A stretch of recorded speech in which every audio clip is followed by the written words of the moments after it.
السلام علیکم class intermediate part 1 اسلامیات اختیاری. آئی ایم مس حافظہ صفا اکرم ہیئر.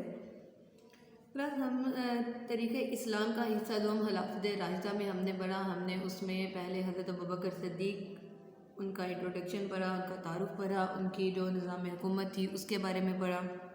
پھر ہم نے خلیفہ دوم حضرت عمر فاروق رضی اللہ تعالیٰ عنہ کا انٹروڈکشن پڑھا. انہوں نے اپنا کس طرح سے نظام حکومت چلایا اور کس طرح سے ان کی شہادت جو تھی وہ ہوئی. آج ہم دیکھیں گے کہ خلیفہ دوم حضرت عمر فاروق رضی اللہ تعالیٰ عنہ کا کردار اور آپ کی فضیلت کیا تھی, آپ کی سیرت کے بارے میں پڑھیں گے کہ آپ نے کس طرح کی آپ کردار کے مالک تھے اور آپ کی سیرت میں کون کون سے فضائل وہ پائے جاتے ہیں. سب سے پہلے دیکھتے ہیں حلیہ مبارک. حضرت عمر فاروق رضی اللہ تعالیٰ عنہ کا رنگ سرخ اور سفید تھا. قد اس قدر دراز تھا کہ پیدل بھی سوار معلوم ہوتے تھے, یعنی پیدل بھی آپ چلتے تھے تو ایسا لگتا تھا کہ کسی چیز کے اوپر سوار ہیں. متوازن جسم, مضبوط اور توانا رفتار میں تیزی, گفتار میں رعب اور جلال کا اظہار ہوتا تھا. آپ کی توحید پرستی کا یہ عالم تھا کہ خدا اور رسول خدا سے زیادتی کرنے والوں سے سخت رویہ اختیار کرتے تھے, بے جا سختی نہیں کرتے تھے. مفسرین اکرام کی اکثریت کا اس بات پر اتفاق ہے کہ قرآنی آیت اشداء علی الکفار آپ کی شان کی مظہر ہے, یعنی اللہ تعالیٰ نے سورہ فتح آیت نمبر 29 میں بیان کیا تھا کہ وہ کافروں پر شدید ہو جاتے ہیں, سخت ہو جاتے ہیں. تو اکثر مفسرین کا خیال ہے کہ یہ الفاظ, یہ آیت کی جو شان ہے یہ آپ کے طبیعت پر پوری لاگو ہوتی ہے کہ آپ کافروں کے لیے بہت زیادہ سخت تھے. تقویٰ.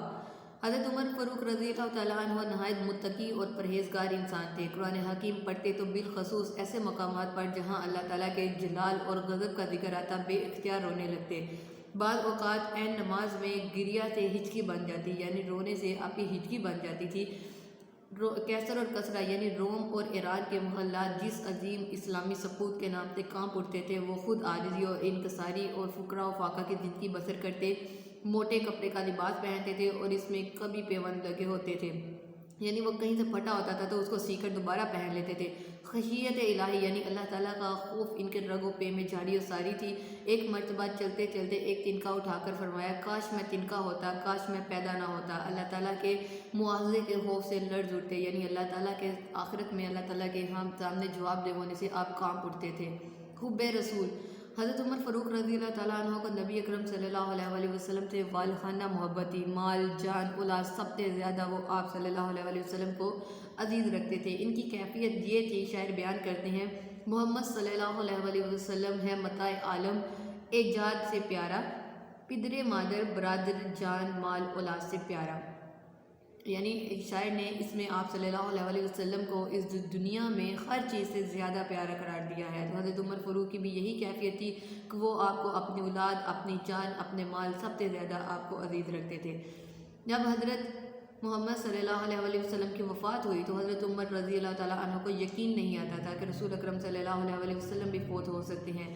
آپ تلوار لے کر کھڑے ہو گئے اور اعلان کیا کہ جو شخص یہ کہے گا کہ حضور اکرم صلی اللہ علیہ وسلم وفات پا گئے ہیں میں اس کا سر قلم کاٹ دوں گا. حضرت ابوبکر صدیق رضی اللہ تعالیٰ عنہ نے آیات قرآنی پڑھ کر سمجھایا کہ واقعی رسول اللہ صلی اللہ علیہ وسلم کا انتقال ہو چکا ہے, تو شدت غم سے سنبھل نہ سکے اور درہم سے زمین پر گر پڑے.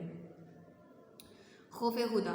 حضرت عمر کے دل پر ہر وقت اللہ تعالیٰ کا خوف چھایا رہتا تھا. آپ فرماتے ہیں کہ اگر آسمان سے صدا آئے کہ ایک آدمی کے ساتھ سب جنتی ہیں تب بھی مجھے مواخذے کا خوف رہے گا کہ شاید وہ بد قسمت انسان میں ہی ہوں, لیکن اس کے ساتھ اللہ تعالیٰ کی رحمت کے طلبگار بھی رہتے تھے. آپ نے فرمایا کہ اگر آسمان سے صدا آئے کہ صرف ایک آدمی جنت میں جائے گا تو میں رحمت حق سے امید رکھوں گا کہ شاید وہ خوش نصیب میں ہی ہوں. یعنی آپ اللہ تعالیٰ سے ڈرتے بھی تھے اور اللہ تعالیٰ کی رحمت سے پر امید بھی رہتے تھے. ایک مرتبہ حضرت ابو موسیٰ اشعری سے پوچھا, کیا تم اس بات پر راضی ہو کہ ہم لوگ اسلام, ہجرت اور رسول اللہ صلی اللہ علیہ وسلم کی رفاقت کے طفیل برابر چھوٹ جائیں, نہ عذاب ملے نہ ثواب؟ حضرت ابو موسیٰ نے کہا, میں تو اس پر راضی نہیں ہوں, ہم لوگوں نے نیکیاں کی ہیں, ان کے صلے کی امید رکھتا ہوں.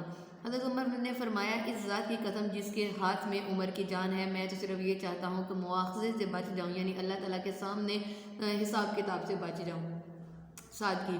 حضرت عمر فاروق رضی اللہ تعالیٰ عنہ لاکھوں مربع میل رقبے کے حکمران ہونے کے باوجود نہایت سادہ زندگی بسر کرتے تھے. جسم پر پیوند لگے کپڑے پہنتے تھے, پیوند لگے کپڑے پہنے ہی, یعنی ایسے کپڑے پیمن لگے کپڑے پہن کر ہی غیر ممالک کے سفیروں سے ملتے تھے، سادہ خوراک استعمال کرتے تھے، رہائش بھی آپ کی سادگی کی مظہر تھی، عموماً ایک ہی لباس ہوتا جسے دھو کر بار بار پہن لیتے تھے۔ یعنی ایک وہ انسان جو سلطنت اسلامیہ اس وقت جو سب سے بڑی طاقت تھی، سپر پاور تھی، اس کا حکمران ہو اور اس کی سادگی کا یہ لحاظ ہو کہ آپ کے جسم پر جو کپڑے ہیں وہ مختلف جگہ سے آپ نے خود ہاتھوں سے سی کر کٹ لگ کے ان کو سی کر پہنا ہو، اور آپ انتہائی سادہ خوراک استعمال کرتے، سادگی میں رہتے تھے، اور آپ کا بہت زیادہ لباس نہیں تھے، عام طور پر ایک ہی لباس کو بار بار دھو کر اسے پہن لیتے تھے۔ اثار وہ جذبہ ہے جو انسان کو دوسروں سے مل جل کر رہنے کا سلیقہ سکھاتا ہے، یعنی ایک دوسرے کے لیے قربانی دینا، اس سے وہ اپنی ضروریات کو پیچھے رکھ کر دوسروں کی خدمت کرتا ہے۔ یہ صرف حضرت عمر فاروق رضی اللہ تعالیٰ عنہ میں بہت حد درجہ کمال تک پائی جاتی تھی۔ یہی وجہ تھی کہ وہ اپنے آپ کو دوسروں سے زیادہ ترجیحی سلوک کا حقدار نہ سمجھتے تھے۔ قحط سالی کے دوران آپ بھی جو کی روٹی روغن زیتون سے استعمال کرتے تھے، ساری عمر فقر و فاقے میں بسر کر دی۔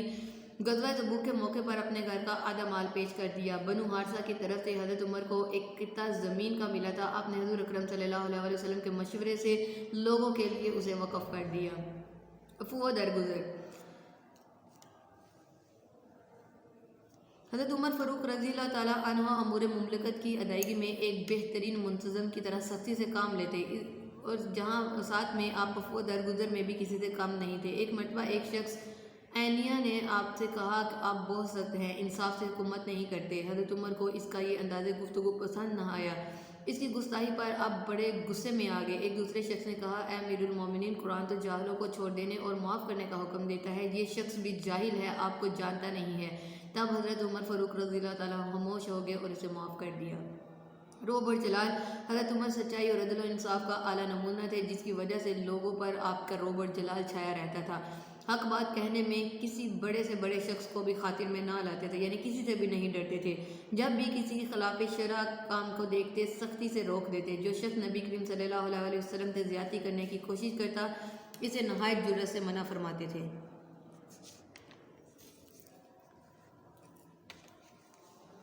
شجاعت۔ حضرت عمر فاروق رضی اللہ تعالیٰ عنہ شجاعت اور بہادری میں بھی بے مثال تھے۔ اسلام سے قبل بھی آپ قریش مکہ میں شجاعت اور بہادری کی وجہ سے بہت زیادہ مشہور تھے۔ آپ کے قبول اسلام کی وجہ سے اسلام کو قوت ملی۔ حضرت عبداللہ بن مسعود کہتے ہیں کہ ان کے مسلمان ہونے سے ہم لوگوں کو پے در پہ غلبہ حاصل ہوا۔ آپ نے تقریباً تمام غزوات میں حصہ لیا۔ غزوہ احد اور حنین میں جب مسلمانوں کو اپنی کمزوری کا احساس ہوا تو کچھ لوگ میدان جنگ سے بھاگ نکلے۔ حضرت عمر ان چند صحابہ میں تھے جو میدان جنگ میں ثابت قدم رہے۔ رایا کی خبر گیری۔ حضرت عمر فاروق رضی اللہ تعالیٰ عنہ بڑے فرض شناس تھے، یعنی اپنے فرض کو بخوبی نبھانے والے تھے۔ اپنی ذمہ داریوں سے عہدہ برا ہونے کی بھرپور کوشش فرماتے تھے۔ احساس ذمہ داری کا ہی یہ نتیجہ تھا کہ آپ رات کی تاریکی میں شہر کے گرد چکر کاٹتے اور مدینہ کے مضافات میں گھوم پھر کر دیکھتے کہ لوگ کس حال میں ہیں۔ کسی کی ضرورت کے بارے میں علم ہو جاتا تو بن نفس یعنی خود جو ہوتا وہ اسے پورا کرتے۔ تو یہ تھا حضرت عمر فاروق یعنی خلیفہ دوم امیر المومنین حضرت عمر فاروق رضی اللہ تعالیٰ عنہ کا سیرت اور کردار کا، آپ کی سیرت، آپ کا کردار، آپ کا اخلاق کیا تھا۔ ہمارا یہ ٹاپک جو ہے یہیں پر کمپلیٹ ہوتا ہے۔ اللہ حافظ۔ ویڈیو پسند آئی تو لائک کریں، اپنی رائے کمنٹ کریں۔ ایسے ہی مزید ویڈیوز کے لیے ہمارا چینل سبسکرائب کریں اور بیل کا آئیکن دبائیں تاکہ آپ کو ہر ویڈیو کا نوٹیفیکیشن ملتا رہے۔